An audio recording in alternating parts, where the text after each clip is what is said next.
Hello everyone, welcome to coding with master. तो आज हम अपनी पहली कोरोटीन स्टार्ट करेंगे कि कोरोटीन को कैसे स्टार्ट करना है एंड्रॉयड में। तो सबसे पहला प्रोसेस क्या है कि ग्रेडल में आपने इन दो डिपेंडेंसीज को ऐड कर लेना है। और जब ये ऐड हो जाएंगी तब हम कोरोटीन्स पे काम कर सकते हैं। तो सबसे पहले बात आ जाती है, अगर कोरोटीन्स की बात है स्कोपिंग की। तो यहाँ पर मैं फ़िलहाल ग्लोबल स्कोप यूज़ कर रहा हूँ, ग्लोबल स्कोप डॉट लॉन्च। तो इस तरीके से हम एक करोटीन को किसी स्कोप के अंदर लॉन्च कर सकते हैं। ये एक सिंपलेस्ट वे है, लेकिन एक बेस्ट वे नहीं है। ये आप सीरीज में आगे देखेंगे कि क्यों ये एक बेस्ट वे नहीं है। तो बेसिकली यहाँ पर अगर आप नोटिस करें तो एक वार्निंग भी आ रही है, और अगर आप इसको रीड करें ये क्या बता रही है, this is a delicate API.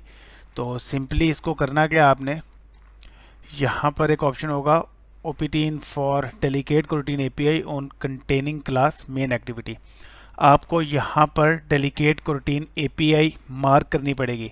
अब डेलीकेट कोरोटीन एपीआई बेसिकली क्या चीज़ है, ग्लोबल स्कोप की अगर मैं बात करूँ तो जितनी भी कोरोटीन्स ग्लोबल स्कोप के अंदर लॉन्च की जाती हैं उनका लाइफ साइकिल, जो आपकी एप्लीकेशन का लाइफ साइकिल है, वो बाउंड्री है उनकी। बेसिकली मीन्स कि जब तक आपकी एप्लीकेशन लाइव है, ग्लोबल स्कोप के अंदर चलने वाली कोरोटीन्स भी तब तक लाइव हैं।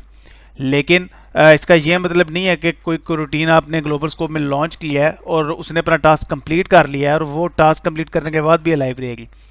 ये इसका हरगिज़ मतलब नहीं है। मेन कि अगर आपने कोई लॉन्च किया है कोरोटीन ग्लोबल स्कोप के अंदर और अगर उसका टास्क कंप्लीट हो गया है तो वो लाजमी बात है एग्जिट कर देगी। उसका जो वर्क है वो कंप्लीट हो चुका है, तो वो तब तक अलाइव नहीं रहेगी जब तक आपकी एप्लीकेशन अलाइव है। मीन वो डिस्ट्रॉय ऑटोमेटिकली हो जाएगी। लेकिन अगर कोई ऐसी कोरोटीन है जो आपने लॉन्च किया ग्लोबल स्कोप के अंदर और उसका टास्क अभी तक कंप्लीट नहीं हुआ, तो लाजमी बात है उसकी जो लाइफ साइकिल है, उसका जो लाइफ टाइम है वो तब तक है जब तक आपकी ऐप चल रही है। ठीक है, तो ग्लोबल स्कोप में लॉन्च होने वाली प्रोटीन्स तब तक एक्टिव रहेंगी जब तक आपकी एप्लीकेशन रन हो रही है। तो इससे एक मेन प्रॉब्लम, एक मेन कॉज आपको समझ लग रही होगी। फॉर एग्जांपल आपने कोई प्रोटीन लॉन्च किया इस ग्लोबल स्कोप के अंदर और किसी वजह से वो पॉज हो गया या कोई डिले आ गया उसके अंदर, तो उसका नुकसान क्या होगा कि वो प्रोटीन बैकग्राउंड के अंदर रन होती रहेगी और एट द एंड होगा क्या कि आपकी रिसोर्सेज यूज़ करती रहेगी और at the end memory leaks हो जाएंगी। राइट। तो यहाँ पर डेलिकेट कोरोटीन एपीआई इसी पर्पज़ के लिए यूज़ की गई है। मेन ग्लोबल स्कोप के बहुत रेयर यूजेज हैं, बहुत रेयर सिनेरियोज में आप ग्लोबल स्कोप को यूज़ करते हैं। और यहाँ पर डेलीगेट कोरोटीन एपीआई जस्ट इस चीज़ को मेंशन कर रहा है कि हम इसकी रिस्पॉन्सिबिलिटी ले रहे हैं। मेन कि ग्लोबल स्कोप में जिस प्रोटीन को आप लॉन्च कर रहे हो उसकी रिस्पॉन्सिबिलिटी हम ले रहे हैं, उसकी लाइफ साइकिल की, उसकी लाइफ टाइम की रिस्पॉन्सिबिलिटी हम खुद ले रहे हैं। तो मतलब ये डेलीगेट प्रोटीन एपीआई आपने उन सिनेरियोज में यूज़ करना होता है जहां पर बहुत रेयर केसेस में यूजी जा रही हो किसी सर्टेन एपीआई की। फॉर एग्जांपल यहाँ पर जैसे ग्लोबल स्कोप है, ग्लोबल स्कोप हर जगह यूज़ नहीं करना होता, बहुत रेयर केसेस हैं जहाँ पर ग्लोबल स्कोप को यूज़ करते हैं। तो सिंपली ये चीज़, इस चीज़ को मार्क करने से हम ये रिस्पॉन्सिबिलिटी अपने सर ले रहे हैं कि हम इसके अंदर जो लॉन्च करेंगे कोरोटीन, हमने फुली डॉक्यूमेंटेशन को रीड करके इस चीज़ को इम्प्लीमेंट किया है। ये मार्क सिर्फ उस चीज़ के लिए है।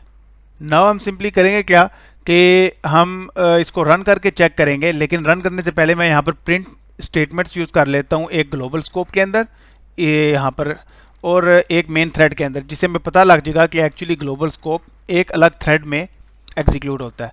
तो यहाँ पर मैं एक टैग ले लेता हूँ जिसके थ्रू हम कंसोल में सर्च कर सकेंगे जी। और यहाँ पर मैं करा देता हूँ $thread current thread dot name. इसे में पता लग जाएगा कि ये जो रूटीन है ये किस थ्रेड में लॉन्च हो रही है। और यहाँ पर मैं आ जाऊँगा रनिंग ऑन मेन थ्रेड। अब सिंपली हम इस एप्लीकेशन को रन करके चेक कर लेते हैं, जिससे हमें पता लग जाएगा कि क्या हमारा ग्लोबल स्कोप थ्रेड पे रन हो भी रहा है कि नहीं।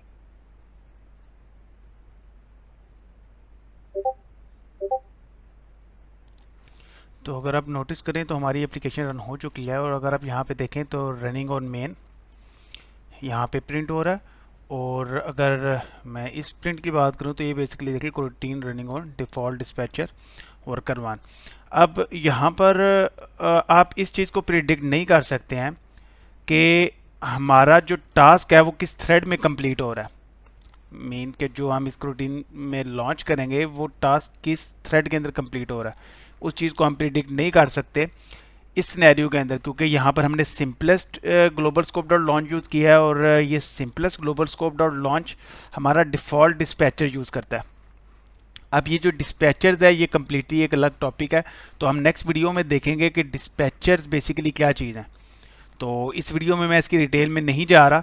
तो ये याद रखें कि अगर हम ग्लोबल स्कोप डॉट लॉन्च में कोई डिस्पैचर खुद से पास नहीं करते यहाँ पर इसके पैरामीटर्स में, तो ये बाय डिफ़ॉल्ट डिस्पैचर के अंदर लॉन्च करता है। अब डिफ़ॉल्ट डिस्पैचर का बेसिकली यहाँ पर मतलब क्या है कि हम ये प्रिडिक्ट नहीं कर सकते कि हमारा जो टास्क है वो किस थ्रेड के अंदर एग्जीक्यूट हो रहा है, किस थ्रेड के अंदर लॉन्च हो रहा है। डिफ़ॉल्ट डिस्पैचर से हम इस चीज़ को टारगेट नहीं कर सकते हैं। मेन जो भी थ्रेड पूल में थ्रेड अवेलेबल होगा, हमारा जो टास्क है वो थ्रेड के अंदर रन हो जाएगा। डिफ़ॉल्ट डिस्पैचर का ये मतलब है। तो इसका क्या है कि इस पे हमारा जो रूटीन है यहाँ पर जो लॉन्च कर रहे हैं उस पर हमारा कंट्रोल नहीं है ज़्यादा, तो इसलिए ये एक बेस्ट प्रैक्टिस नहीं है डिफ़ॉल्ट डिस्पैचर वाला। तो नेक्स्ट वीडियो में हम डिफ़ॉल्ट जो डिस्पैचर हैं इनको डिटेल में देखेंगे। फ़िलहाल ये एक सिंपलेस्ट वे था एक रूटीन को लॉन्च करने का, और ग्लोबल स्कोप के थ्रू। अब अगर मैं बात करूं यहाँ पर हमने पिछली वीडियो में देखा था कि पढ़ा था कि हम रूटीन को किसी भी टाइम पर सस्पेंड कर सकते हैं। मीन ये सस्पेंडेबल है, उसको उसके एग्जीक्यूशन को रोक सकते हैं। तो बेसिकली वो किस मेथड के थ्रू किया जाता है, वो किया जाता है डिले मेथड के थ्रू। तो यहाँ पर एक डिले मेथड है रूटीन का, जिसमें हमने मिली सेकेंड्स में वैल्यू देनी होती है। फॉर एग्जाम्पल मैं इस रूटीन को 3000 सेकेंड्स के लिए रोकना चाह रहा हूँ, तो मैं सिंपली यहाँ पर क्या पास करूँगा, डिले, राइट। और यहाँ पर अगर आप डिले को देखें, ये एक सस्पेंड फंक्शन है। तो ये सस्पेंड फंक्शंस जो हैं ये हमारा थर्ड लेक्चर होगा, हम देखेंगे सस्पेंड फंक्शंस क्या हैं। लेकिन फ़िलहाल याद रखें कि डिले बेसिकली क्या कर रहा है, किसी भी रूटीन को आपने कुछ टाइम के लिए पॉज करना हो तो उसके लिए हम क्या यूज़ करते हैं, डिले। और अगर मैं थ्रेड्स की बात करूँ तो थ्रेड्स में एक मेथड होता है स्लीप का। अब रूटीन के डिले में और थ्रेड के स्लीप में फ़र्क है काफ़ी। मेन कि आप कह सकते हैं कि ये जो रूटीन का डिले है, क्योंकि एक रूटीन स्कोप के अंदर आप काफ़ी तरह रूटीन्स को रन कर सकते हैं, राइट। तो ये जो रूटीन का डिले है, ये जिस रूटीन पर आपने डिले कॉल किया है उस सिर्फ उस रूटीन को डिले करेगा, उस रूटीन पर ये डिले का फंक्शन कॉल होगा, राइट। लेकिन अगर मैं थ्रेड को देखूं तो थ्रेड बेसिकली क्या करता है, ओवरऑल थ्रेड को पॉज करता है, ओवरऑल थ्रेड को रोक देता है उस टाइम लिमिट के लिए जो हम स्लीप के अंदर पास करते हैं। तो इसकी आप ऐसे एग्जांपल ले सकते हैं। सपोज करें एक सॉफ्टवेयर हाउस है, ये सॉफ्टवेयर हाउस एक थ्रेड है, और इसके अंदर जो वर्कर्स हैं वो हमारी रूटीन्स हैं। तो अगर मैं एक वर्कर को छुट्टी दे देता हूँ, फॉर एग्जांपल मैंने एक वर्कर को कह दिया कि आप ऑफ कर लो, तो क्या उसके ऑफ करने से हमारा बाकी का जो सॉफ्टवेयर हाउस है वो ऑफ हो जाएगा? नहीं, हमारा बाकी का जो सॉफ्टवेयर हाउस का वर्क है, जो वर्कर्स हैं वो काम करते रहेंगे। तो ये बेसिकली डिले की एग्जांपल है, यहाँ पर डिले की फंक्शनैलिटी परफॉर्म हो रही है। लेकिन अगर मैं पूरे सॉफ्टवेयर हाउस को ही बंद कर दूं तो उसका क्या मतलब है कि अंदर वाले सारे वर्कर्स भी मैंने क्या कर दिए हैं, ऑफ हो गए हैं ऑटोमेटिकली। तो ये किसकी एग्जांपल है, थ्रेड की। तो आप स्लीप के डिले में और थ्रेड के स्लीप फंक्शन में इस तरीके से डिफरेंशिएट कर सकते हैं। तो नेक्स्ट वीडियो में हम देखेंगे कि हमारी जो डिस्पैचर्स हैं उनका क्या काम है, और डिस्पैचर्स को कैसे यूज़ करते हैं। तो जाते जाते मैं एक और चीज़ यहाँ पर समझाता जाऊँ कि अगर आप नोटिस करें तो मैंने यहाँ पर जो डिले है वो 6000 मिली सेकेंड दिया हुआ है। तो मैंने यहाँ पर एक्सप्लेन किया था कि ग्लोबल स्कोप में जो रूटीन आप लॉन्च करेंगे उसका जो लाइफ टाइम है वो एप्लीकेशन के लाइफ टाइम के बराबर है। तो जैसी एप्लीकेशन लॉन्च हुई मैंने क्या किया, इस एप्लीकेशन को कर दिया क्लोज। तो अगर आप नोटिस करें तो यहाँ पर सिर्फ क्या प्रिंट हो रहा है, रनिंग और मेन, और हमारा जो ये वाला ग्लोबल स्कोप में ये चीज़ है ये प्रिंट नहीं हुई।